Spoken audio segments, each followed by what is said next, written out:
De què has pensat d'aquest débat? D'abord, ce que j'ai pensé, c'est que c'est une des rares occasions d'avoir un débat en public, devant un public, et où on confronte les idées. Bon, il y a eu quelques initiatives à la télé, où en général les gens n'ont pas le temps de parler. Ici, on a eu le temps de parler, et c'est très bien. Pour la démocratie, c'est très bien, c'est la première chose. Et ce que je note, c'est qu'il faut que ça vienne d'une initiative associative, donc citoyenne, pour que ça existe. Donc bravo déjà à ça. Et alors la deuxième chose que j'ai trouvée, c'est sur le fond. Et je trouve que l'entrée en matière de votre débat, le fait de partir justement de la question culturelle est très intéressante parce que justement nous ce qu'on défend dans cette campagne, c'est qu'on ne peut pas, il faut arrêter de séparer l'économie de l'écologie, de la culture, des territoires et des identités. Tout ça est lié. S'il y a des identités et des territoires qui ont souffert, c'est à cause d'une politique, d'un système politique, d'un système de pouvoir qui a tué ça. Et si les cultures aujourd'hui sont détruites, c'est à cause d'un système économique qui transforme en produits, en marchandises, on dit, ce qui fait notre vie. Hein, la vigne aujourd'hui, c'est nos paysages, c'est notre culture, c'est notre façon de vivre, c'est notre façon de consommer. Et on est en train de... Ce monde est en train de transformer en produits et en marchandises ce qui fait notre être même. Et donc nous essayons dans cette campagne d'expliquer ça, que pour sortir de la crise, il ne faut pas simplement des recettes toujours économiques, mais il faut remettre l'économie au service de l'homme, au service de son environnement, au service de sa culture. Alors, je suis journaliste, Jean-Louis Romegas, che rumeghi sempre. E allora rumeghi, bon rumega. Demanda une directive européenne per Bové. Mais c'est une cause extraordinaire puisque le problème n'est pas l'Europe, c'est la France, per las lengues. Alors, rumeghi et disi, ça que là, le problème français est un problème que, de quelle manière, les écologistes, les verts, peuvent résoudre à niveau européen. Parce que le problème français, quand la Turquie veut entrer en Europe, on lui demande de faire une télévision en kabyle, d'efforts extraordinaires, qu'on ne demande pas à la France parce que des lignes qui refusent de signer la métèche carte qu'on demande à la Turquie. De quelle manière pas dire rumega et demander à un député européen ou un futur député européen d'être du Parlement européen la bouse critique française pour faire changer la France, pas l'Europe. Alors c'est tout à fait la bonne question. Nous, d'abord, effectivement, on reconnaît que je roumègue beaucoup, mais je crois que c'est une qualité en politique. Mais là, nous, on roumègue d'abord dans la politique nationale et dans la politique européenne aussi pour changer la règle du jeu. L'Europe peut changer la règle du jeu parce que s'il y a une directive européenne qui reconnaît le droit fondamental à parler sa langue dans ses rapports avec l'Europe, par exemple. Ça a été le cas quand notre groupe s'est battu et a obtenu le statut des langues associées pour le catalan et le basque. Et quand aussi on met aller plus loin, une directive qui impose au pays comme un droit fondamental de reconnaître les langues dites minoritaires, mais qui tout ensemble forment la majorité, c'est ça le comble. Eh bien, cette directive, elle s'imposera comme un droit fondamental et la France peut être obligée d'appliquer des règles qu'aujourd'hui elle a niées, que son histoire nie depuis le jacobinisme. Donc c'est ça l'idée, c'est reconnaître ce droit. Deuxièmement, c'est reconnaître aussi le droit pour sauver ces langues, parce qu'elles sont menacées à un enseignement en immersion.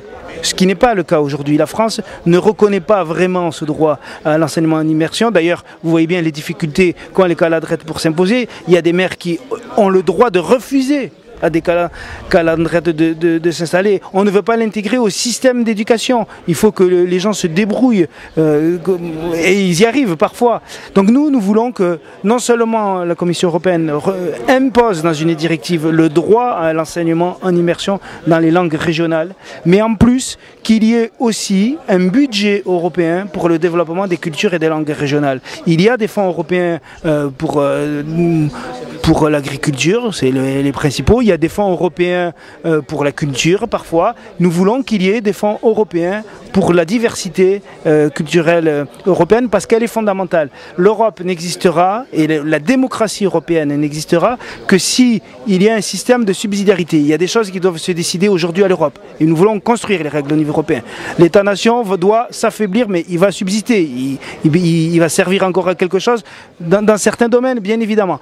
Mais le niveau régional doit aussi se développer parce qu'il faut qu'il y ait des décisions, que la vie quotidienne soit régie par les gens au plus près de chez eux. Et donc ce développement des cultures et des droits régionaux est fondamental pour la démocratie européenne elle-même, sinon on sera trop loin du citoyen. Mais alors, j'ajoute, parce que la question a été posée tout à l'heure, bien évidemment, ce n'est pas nécessairement les régions factices qu'on connaît aujourd'hui. Nous sommes pour reconnaître aussi le fait régional transfrontalier. Par exemple, la Catalogne Nord et la Catalogne Sud doivent pouvoir avoir au niveau européen des projets communs qui soient reconnus et financés par l'Europe. Le Pays Basque Nord et Sud aussi, nous sommes pour reconnaître ces identités par-delà les frontières et ça ne mettra absolument pas en danger la France ni quoi que ce soit.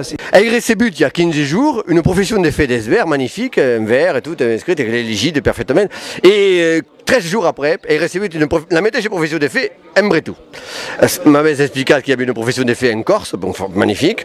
Quand les verts occitans décideront de faire la traduction en occitan, après les élections, avant les élections, à quel moment se décideront elles-mêmes de faire l'emploi de la langue occitane. Parce que savent qu'il y a des militants, des verts qui sont capables de traduire et d'employer la langue. Parce qu'il plaît de demander au Parlement européen, à la France, au pape, à savoir pas qui de parler la langue, quand le parti elle-même parle breton, parce qu'il passe, parle corse, parce qu'il passe, mais en Occitanie, où c'est la grande minorité de l'État français, le vert ne font pas la traduction à Kesta. Alors d'abord, je corrige, les Verts en tant que tels ont même leur statut et leur intitulé rédigé et déposé en préfecture en français, en occitan et en catalan. Donc nous les avons même déposés en préfecture de cette façon-là. Ça c'est la première chose. Bon, là il s'agit d'Europe Écologie. Europe Écologie c'est un rassemblement dans lequel il y a les Verts, mais il y a aussi des associatifs, de Greenpeace, de France Nature Environnement. Oui, mais il y a le Parti Occitan. Voilà. Et il y a aussi les régionalistes et le Parti Occitan. Alors je veux en arriver là justement. En tant qu'entité régionaliste composante de la liste Europe Écologie, ils ont fait ce travail. Vous pourrez vous retrouver sur leur site tous les éléments de programme, évidemment en occitan. D'accord. Même qu'en Pays Basque, ça a été fait, etc. D'accord, mais la méthode sémantique, il y a des monstrelistes, une membre du parti de la nation corse. Oui. Et quand on parle des occitans, ils sont régionalistes. Il y a quiconque qui m'escape. Parce que s'il y a des Catalans qui sont une nation, le problème de la différenciation entre la citoyenneté et la nationalité, entre le juridique et l'anthropologique, est un problème français typique qui pose le problème de la démocratie en France. Est-ce que ce problème un jour, à niveau européen, c'est pas la peine parce qu'il est réglé, mais à niveau français, est-ce que l'ouvert un jour ne fera la discussion? Oui, mais d'abord, il faut reconnaître, et même si on le regrette, que les revendications en Corse, au Pays Basque et en Occitanie ne sont pas de même niveau. Le mouvement occitan est davantage aujourd'hui sur des revendications culturelles que sur des revendications de type indépendantiste ou autonomiste, comme c'est le cas en Corse ou au Pays Basque. On peut le regretter, c'est sûrement aussi le résultat d'une histoire et d'un mélange, etc., qu'a subi la région occitane, qui en plus est morcelée. Dans ces élections, elle est morcelée entre plusieurs régions, on le voit bien. Hein, il y a au moins 3 régions européennes dans lesquelles les Occitans sont représentés. Donc nous défendons de façon générale, évidemment, sur le plan politique, ce droit des peuples, y compris des peuples minoritaires qui n'ont jamais eu d'État, à revendiquer une autonomie et à leur accorder. Nous sommes pour ce que nous appelons un régionalisme différencié. Mais qui dit régionalisme différencié dit qu'on accepte aussi que de la base viennent ou pas un certain nombre de revendications. Et je dirais c'est au peuple occitan, comme c'est au peuple catalan, comme le peuple catalan l'a fait, ou le peuple basque, ou le peuple corse, ou le peuple breton, c'est à lui de savoir jusqu'à quel niveau de régionalisme différencié il veut aller. Nous, on suivra là-dedans, comme on soutient les Kanaks aussi en Nouvelle-Calédonie ou en Kanaki. Vous avez l'air quand même assez engagé et tout. Moi, je suis allé jeter un œil sur Internet, sur la vidéo de présentation sur Dailymotion de la liste, où on voit José Bové faire de l'humour sur les Catalans radins, traiter un peu le candidat occitan. Oh, allez, on va dire comme du fumier, c'est pour une fois qu'on compare à José Bové à un paysan, ça fera pas de mal. Ça veut dire quoi? Ça veut dire que José Bové est mal informé, ou que quand vous nous dites oui, moi je suis pour l'expression des cultures dites régionales, c'est de la démagogie? C'est pas de la démagogie. Je ne sais pas où vous avez vu cette vidéo, mais... Sur Dailymotion, elle est disponible. C'est la vidéo de présentation de la liste Europe Écologie. Jérôme peut vous le confirmer. Dès qu'il y a eu lieu à Toulouse, il y avait Guillaume Latrubès du POC, du Parti Occitan qui était là, qui a parlé. Le mouvement Albert Saleh Batasuna soutient Europe Écologie est engagé. Donc moi je veux bien qu'on aille chercher des plaisanteries ou des choses comme ça, j'aimerais les voir. Mais enfin, je veux dire, si vous ne croyez pas que Région et Peuple Solidaire et tout le mouvement ALE, Alliance Libre Européenne, qui représente les régionalistes de façon politique, se réunit dans le même groupe et voterait à 100% les mêmes positions que les Verts, si ce que vous dites est vrai. Vous savez, c'est les actes qui comptent en politique. Les actes au niveau européen, il y a un seul groupe qui a défendu à 100% les propositions régionalistes et de façon commune et qui en a fait passer. On parlait du statut des langues associées, on parlait aussi de la directive sur la diversité culturelle. C'est le groupe Vert ALE. Donc ça, c'est des actes.